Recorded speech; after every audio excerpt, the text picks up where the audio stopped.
Mention bien pour le processus électoral, mention très bien pour la campagne électorale en vue de la présidentielle du 25 avril prochain au Togo.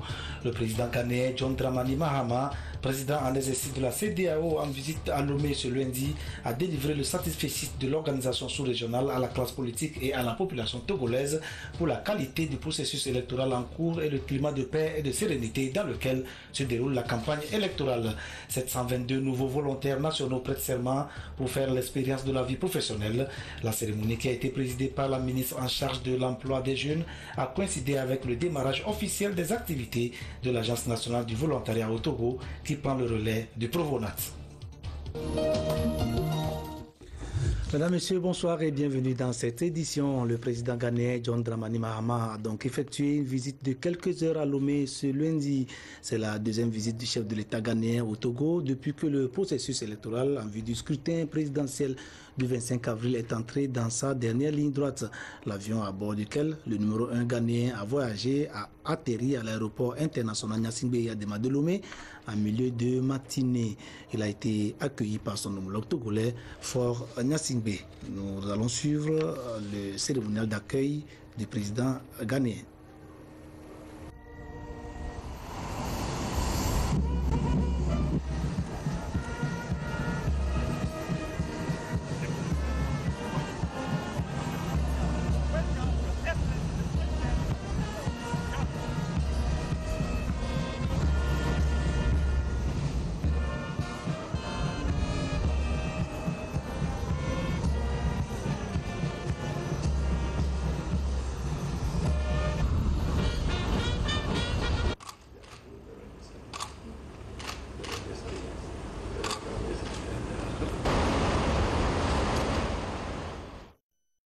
De l'aéroport, les deux hommes d'État vont se rendre dans la villa réservée au président ghanéen pour un tête-à-tête ayant porté sur le déroulement du processus électoral. C'est la phase de la campagne électorale. Les candidats et leurs équipes sillonnent villes et campagnes, villes et villages à la conquête de l'électorat. Et le tout dans un climat de calme, de sérénité, de sécurité, de convivialité. Du côté de la CENI, pas grand-chose non plus à signaler. L'organisation matérielle du scrutin a atteint sa vitesse de croisière. L'entretien entre le président Fort Gnassingbé et le chef de l'État ghanéen, président en exercice de la CEDEAO, s'est donc tenu dans la résidence du président ghanéen à Lomé, cité Ouya. Au programme du séjour de John Dramani Mahama, des échanges également avec tous les autres candidats à l'élection présidentielle prochaine. Jean-Pierre Fabre, Aimé Tchabouré-Gougué, Mohamed Tchassouna Traoré, Djerita Ama, Komandega, Patrice Bokor pour le compte-rendu de ces entretiens. Nous sommes rentrés dans la dernière phase de ce processus électoral. Il ne reste que 4 jours pour finir cette campagne. Il était donc question, comme l'avait promis M. Mahama Dramani, de revenir, voir un peu comment nous percevons, nous les acteurs, ce processus-là.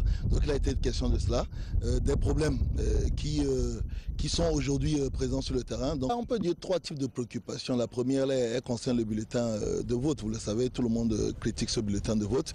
La deuxième préoccupation concerne le vote surprenant cette année des anciens combattants pour le vote anticipé des forces armées. Et puis la troisième préoccupation concerne le logiciel Success. Vous savez que ce logiciel pose beaucoup de problèmes. Donc ça a été les 3 grandes préoccupations. Il y a bien entendu la question de l'authentification des bulletins, la traçabilité de ces bulletins-là. Mais les 3 problèmes majeurs, c'est ces 3 problèmes-là.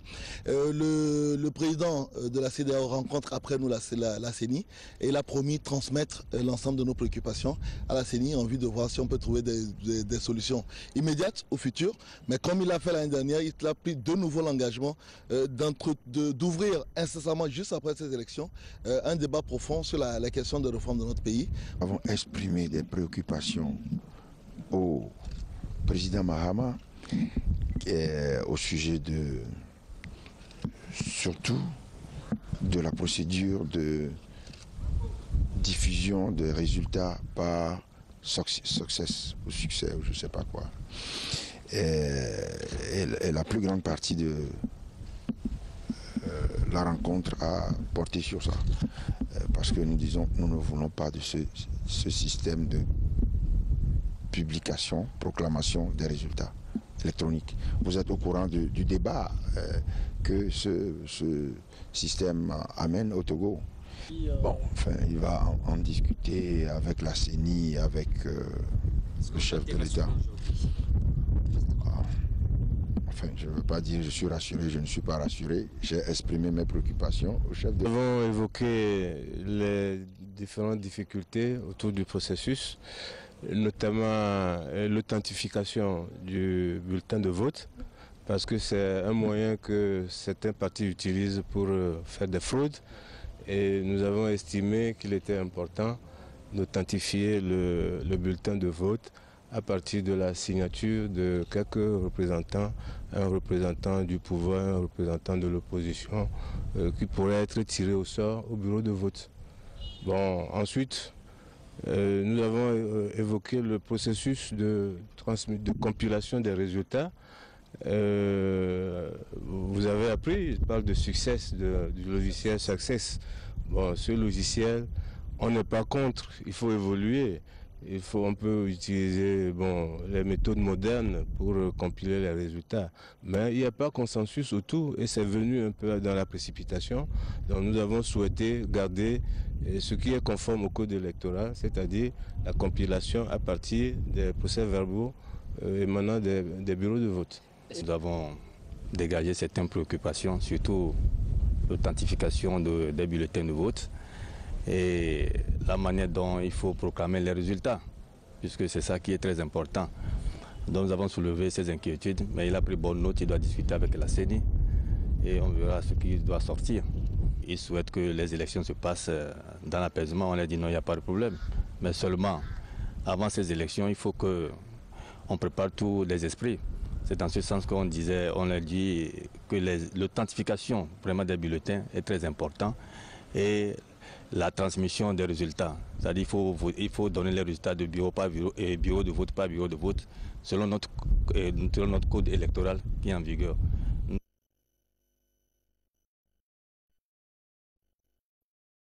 Nous allons vous donner cette précision. L'entretien entre le président Faure Gnassingbé et son homologue ghanéen s'est déroulé au palais de la présidence de la République et non à la résidence du chef de l'État ghanéen. Et puis les membres de la commission électorale nationale indépendante ont aussi été reçus. Tafa Tabiou et son équipe sont allés faire le point sur le déroulement du programme d'organisation du scrutin du 25 avril prochain au président ghanéen.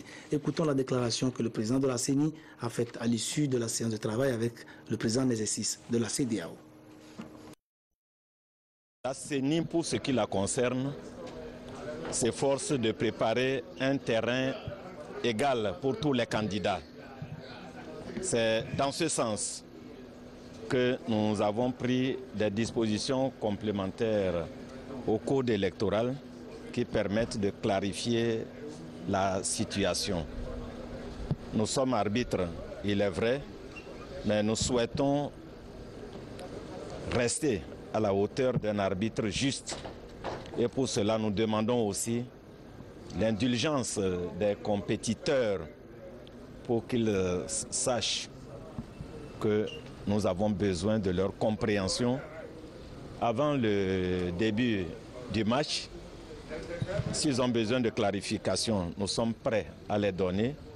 Au cours du match, s'ils ont besoin de clarification, nous sommes toujours prêts à les donner, comme nous venons de faire pour son Excellence le président en exercice de la CEDEAO.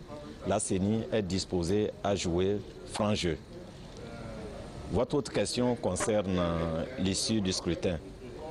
Notre souhait, c'est qu'à la fin, tous les candidats puissent reconnaître que la CENI a fait un beau travail et que la vie continue de se dérouler normalement.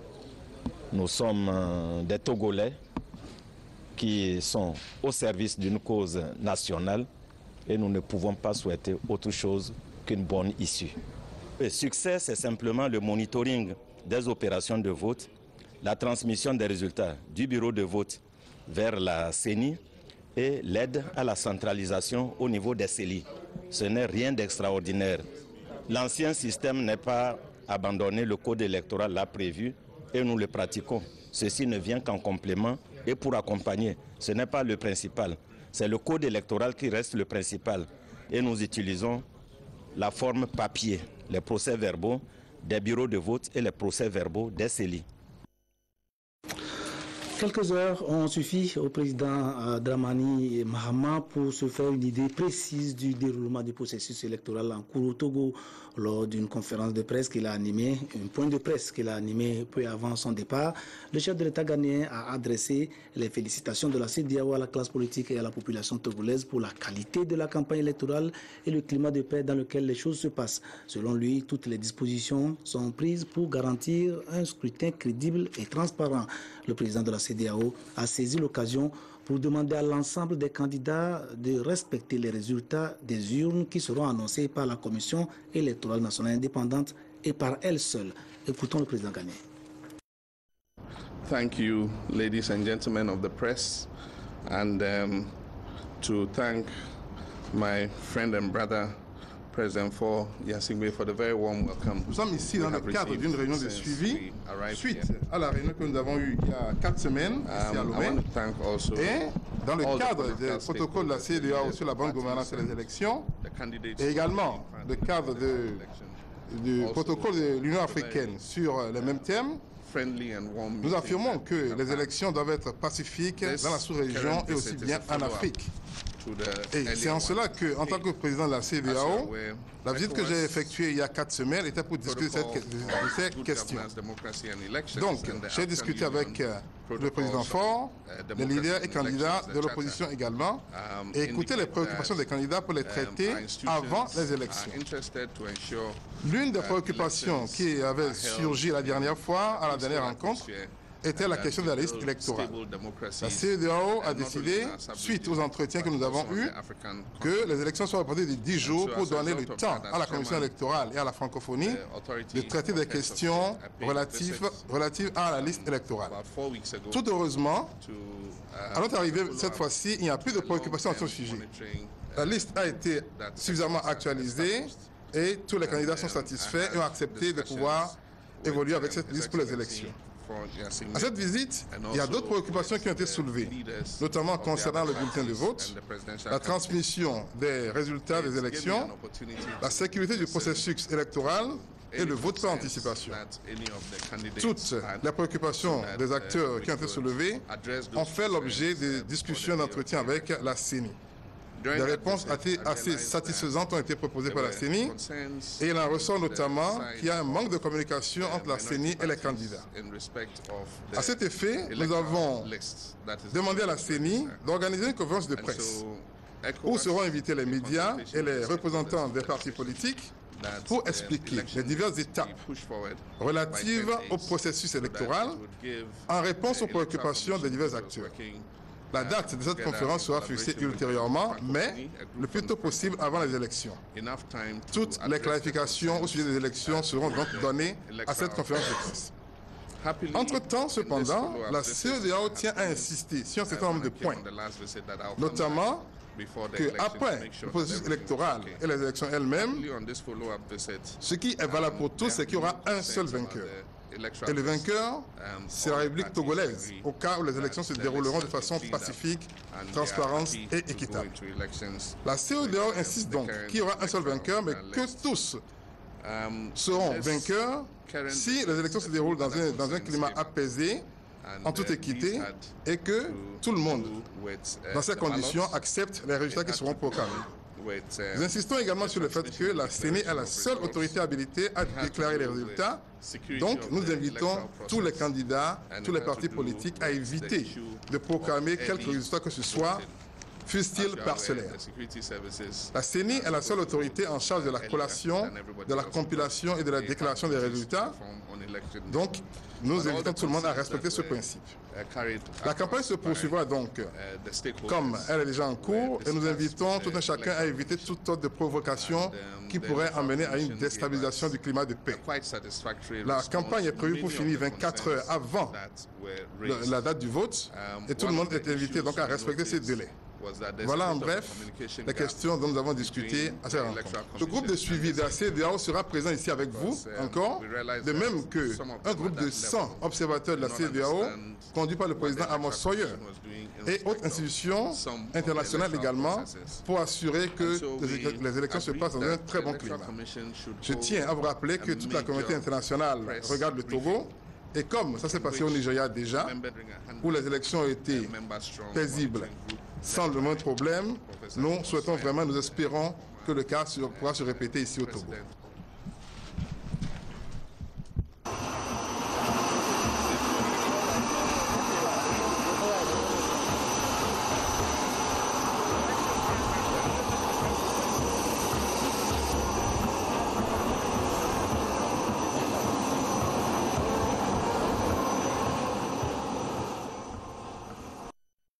Juste après sa déclaration à l'aéroport que le président ghanéen a repris le vol pour Accra. Les populations, le certificat décerné par la CEDEAO au Togo en ce qui concerne la qualité et le climat de paix dans lequel la campagne électorale se déroule est bien mérité, même à l'intérieur du pays où les candidats et leurs équipes de campagne ont concentré leurs forces durant les 10 premiers jours de campagne. Les populations l'ont reconnu, le fair play, le civisme et l'esprit de tolérance ont prévalu. Les populations des savanes se félicitent surtout du professionnalisme et de l'impartialité dont les éléments de la FOSEP 2015 font preuve dans l'accomplissement de leur mission.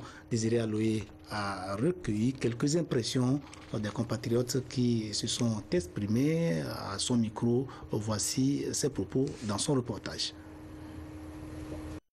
La présidentielle de 2015 bat son plein sur le terrain et chaque acteur joue sa partition pour le bon déroulement du processus. De son côté, la FOSEP, Force Sécurité Élection Présidentielle 2015, joue son rôle, celui de sécuriser le processus partout où besoin se fait sentir. Elle est visible partout. Et tout se déroule dans l'ordre, puisque quand on voit la campagne qui se déroule, les partis politiques, chacun bat sa campagne. Et on voit devant et derrière les forces de FOSEP qui font leur sécurité. Et quand il y a un attroupement quelque part, ils vont immédiatement et ils mettent de l'ordre, il n'y a pas de problème, ça marche bien. Très bien, je les apprécie. Tout a été bien organisé. Progressivement, les Togolais avancent vers la date du 25 avril 2015, jour du scrutin. La FOSEP, elle autre, est appelée selon la loi établie à s'acquitter de ce devoir civique. Ce sont 12 heures avant cette date pour lui permettre de jouer encore plus librement son devoir. Le ministère de la Sécurité a fait un très bon travail. La FOSEP fait son travail très bien. Et puis, j'ai remarqué que la FOSEP, elle est impartiale. Donc, elle est partout dans tous les meetings des différents partis politiques. Et puis elle fait son travail, elle fait bien son travail. Et puis c'est bien, c'est bien, c'est bien. Elle couvre tout. Beaucoup de candidats sont déjà venus ici. Et la FOSEP assure leur sécurité, il n'y a pas eu de problème. Beaucoup de manifestations, chaque parti politique fait ses manifestations et puis bon, elle est en toute sécurité. Tout se déroule normalement. Dans la paix, dans la cohésion sociale, quoi. Ils sont 8000 agents de sécurité membres de la FOSEP répartis dans toutes les localités du Togo. À la population de l'aider par son comportement citoyen et civique pour mieux préserver la sécurité et la paix sur toute l'étendue du territoire national. Ce communiqué du ministère des Affaires étrangères de la coopération, le ministère des Affaires étrangères de la coopération informe les membres du corps diplomatique ainsi que l'ensemble des missions internationales d'observation électorale accréditées dans le cadre du scrutin présidentiel du 25 avril 2015 que la cérémonie de briefing sur le dispositif mis en place par le gouvernement pour le bon déroulement de l'élection initialement prévue le 21 avril 2015 à 15 h est ramenée à 10 h à l'hôtel Mercure Sarakawa.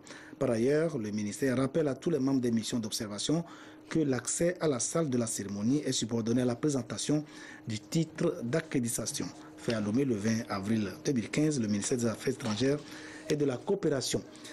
Deux communiqués de la HAC. Voici le premier. Le président de la Haute Autorité de l'audiovisuel de la communication invite les journalistes des médias publics et privés ainsi que les correspondants de la presse étrangère à une rencontre d'échange qui aura lieu le mercredi 22 avril 2015 à 10 h au siège de l'institution de régulation à Agbalépé-Dogan, immeuble Dogo, angle rue EPP, Agbalépé-Dogan, face à l'hôtel Sifex. Ordre du jour, point de la couverture de la campagne électorale, respect de la période de silence, couverture du scrutin du 25 avril 2015.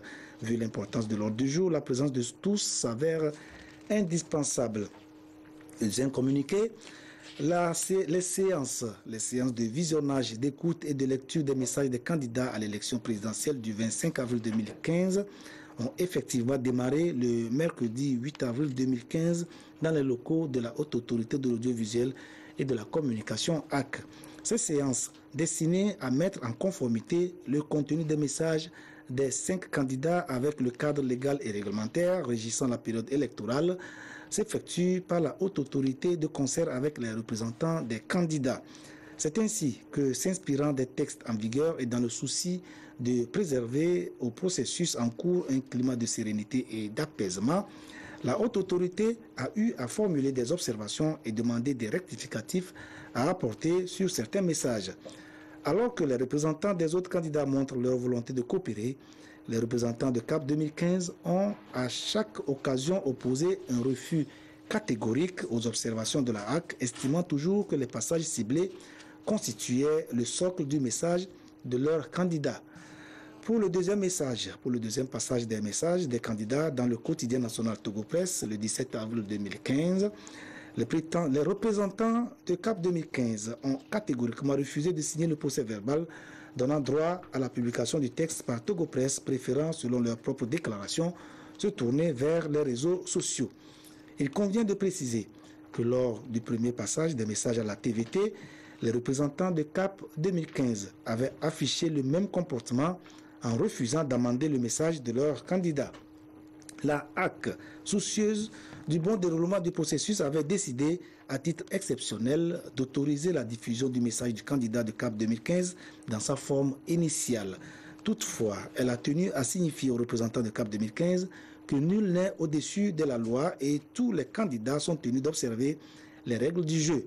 Pour ce faire, elle ne saurait tolérer ce refus de collaborer qui tendrait à affecter le programme de passage des messages sur les médias officiels.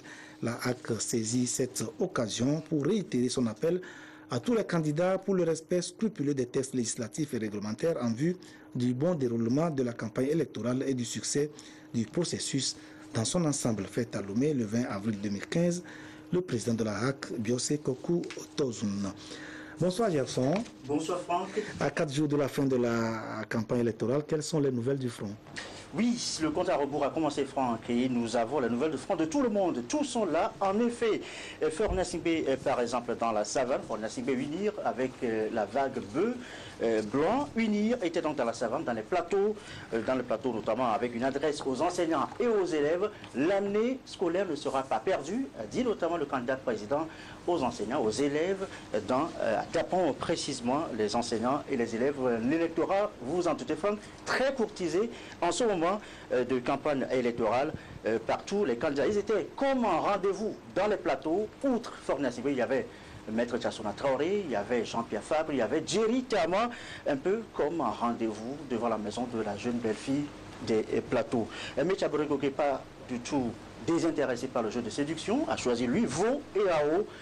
Pas beaucoup de monde autour de lui, mais il croit dur comme fer en son projet de société. Merci Gerson, on se retrouve à la fin de ce journal pour le journal de la présidentielle 2015. Très bien. À tout à l'heure, merci. La dixième vague des volontaires nationaux a prêté serment ce matin au Palais des Congrès de Lomé. 722 jeunes recrutés pour être déployés dans différents secteurs professionnels du Togo. L'entrée de ces jeunes dans le corps des volontaires intervient au moment où le Provonat, programme de volontariat national du Togo, opère une mutation pour devenir l'ANVT, l'Agence nationale du volontariat au Togo, dont les activités ont été officiellement lancées ce lundi par la ministre en charge de l'emploi des jeunes, Victoire Tomega Doubé. Reportage, Clarisse Aticlé. C'est la 10e vague de volontaires nationaux qui prêtent ici serment, non plus dans le contexte du programme de volontariat national, mais sous la bannière de l'Agence nationale du volontariat au Togo, ANVT, dont les activités viennent d'être officiellement lancées. C'est désormais à l'ANVT que revient la charge de gérer le volontariat au Togo. L'agence doit continuer les mêmes fonctions que le programme, mais en maximisant sur l'étendue. D'abord, il y a un plan stratégique de 5 ans qui est en cours d'élaboration, qui va nous permettre de recruter au moins 2000 volontaires chaque année pour les 5 prochaines années. Et on cible au total 20 000 volontaires. Donc l'agence va aussi entreprendre des actions de renforcement des capacités de façon à permettre aux volontaires, une fois engagés, d'être à même de décrocher soit un emploi au sein de leur structure d'accueil soit d'être plus compétitifs sur le marché de l'emploi, soit de découvrir des opportunités et décider d'entreprendre leurs propres affaires et devenir leur propre employeur. Au total, 722 volontaires nationaux, essentiellement des jeunes et primo-demandeurs d'emploi, ont été mobilisés dans les secteurs allant des sciences sociales à l'agriculture en passant par la santé, la communication ou encore l'économie pour le compte de la 10e vague. Ce qui porte à 6252 le nombre de volontaires inscrits au répertoire de l'ANVT et déployés au sein d'un peu plus d'1 millier de structures d'accueil. On est jeunes, on est diplômés, on n'a pas l'occasion de rentrer dans le domaine actif. C'est un tremplin dans lequel tout le monde est gagnant, on sert la collectivité et on y trouve aussi notre compte quelque part. Le gouvernement togolais, à travers le ministère en charge de l'emploi des jeunes, en instituant cette agence, entend répondre davantage à des demandes sans cesse croissantes et pressantes des structures d'accueil et des jeunes. Aujourd'hui, nous pouvons dire avec fierté que nous avons fait du chemin grâce au volontariat. Beaucoup de jeunes diplômés se valorisent sur le marché du travail. Ainsi, 55% des volontaires de la première vague, 54% de la deuxième vague ou encore 44% de la troisième vague ont aujourd'hui quitté le volontariat pour un emploi stable grâce à leur engagement. Nous devons tous être fiers de ces jeunes qui ont su capitaliser leur expérience de volontaire et qui ont su la transformer en véritable acquis pour leur vie professionnelle. À compter de ce jour, nous comptons officiellement dans l'environnement institutionnel togolais l'Agence nationale du volontariat au Togo, dont la vision est être un outil innovant pour la promotion du volontariat inclusif basé sur l'engagement citoyen au service du développement et du rayonnement du Togo.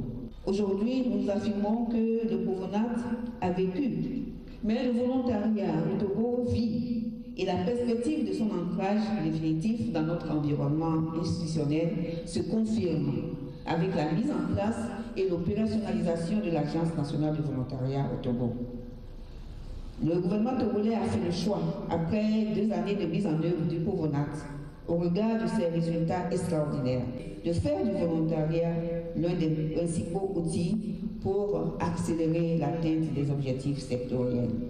À travers ce choix, le gouvernement togolais s'inscrit dans sa quête permanente des voies et moyens en vue d'assurer un développement du pays, un développement équilibré, harmonieux du pays, en mettant un accent sur la cohésion sociale, l'inclusion sociale, la consolidation de la paix, la contribution et la participation des différentes couches sociales d'une façon générale et particulièrement celle de la jeunesse au niveau démographique élevé. C'est donc une nouvelle dimension que prend le volontariat au Togo. Pour contribuer à sa pérennité, les nouveaux volontaires, après avoir été renvoyés à leur mission, ils ont été conviés au respect des principes fondamentaux qui sous-tendent le volontariat, à savoir l'engagement, l'humilité, le professionnalisme, le civisme, l'honnêteté et la solidarité. Principes qui doivent guider leurs attitudes au sein de leur structure d'accueil. L'artiste togolais de la chanson King Messan était en tournée à l'intérieur du pays, une vaste tournée pour amener les populations à cultiver les valeurs de paix et de convivialité et qui s'est achevée hier à Lomé par un concert géant sur l'esplanade du Palais des Congrès. Rachel Aoukou.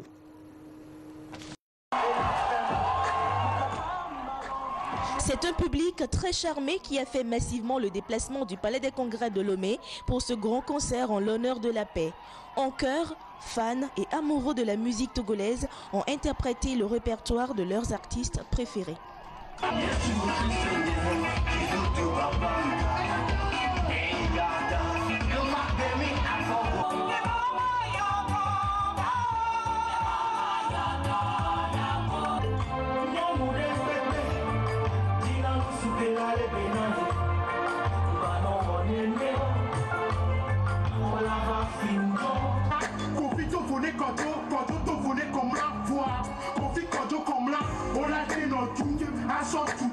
C'est bon?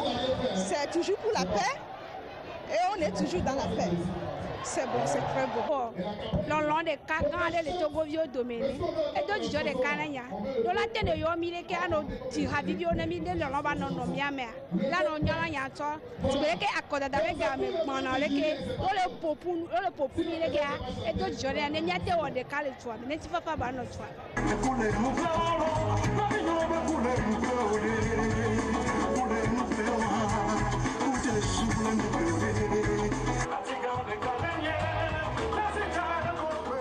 Et c'est cette ambiance qui devrait toujours régner au Togo, surtout en cette période électorale où tous les regards sont tournés vers l'avenir du Togo. C'est en tout cas le plus grand souhait de King Mensan, parrain de l'événement. Nous les Togolais se comprennent que nous sommes tous des enfants de même père, de même mère. Nous sommes des voisins, nous sommes des frères aussi. Donc c'est important qu'au moins cette année, pour les élections de cette année 2015, qu'on soit ensemble, qu'on vote dans la paix. Quoi, voilà. Encore une fois, je dis à tout le monde que c'est important. Il faut qu'on étonne le monde entier. Il faut qu'on montre à tout le monde que nous sommes devenus plus adultes. Quoi. Le message semble visiblement passé. Ces jeunes Togolais, acteurs de développement, n'aspirent qu'à une seule chose. Plus de violence sur la terre de nos aïeux et que cette période électorale soit un véritable moment de fête pour les fils et filles du 228. Je vous rappelle ce communiqué du ministère des Affaires étrangères de la coopération pour terminer. Le ministère des Affaires étrangères et de la coopération informe les membres du corps diplomatique ainsi que l'ensemble des missions internationales d'observation électorale accréditées dans le cadre du scrutin présidentiel du 25 avril 2015 que la cérémonie de briefing sur le dispositif mis en place par le gouvernement pour le bon déroulement de l'élection, initialement prévue le 21 avril 2015 à 15h, est ramenée à 10h à l'hôtel Mercure Sarakawa. Par ailleurs, le ministère rappelle à tous les membres des missions d'observation que l'accès à la salle de la cérémonie est subordonné à la présentation du titre d'accréditation. Merci de nous avoir suivis. Retrouvez Isidore Kobatine à 22h30 pour notre édition de nuit. Mais là, tout de suite après la météo, c'est Gerson Doro qui va vous présenter le journal de la présidentielle 2015. Au revoir.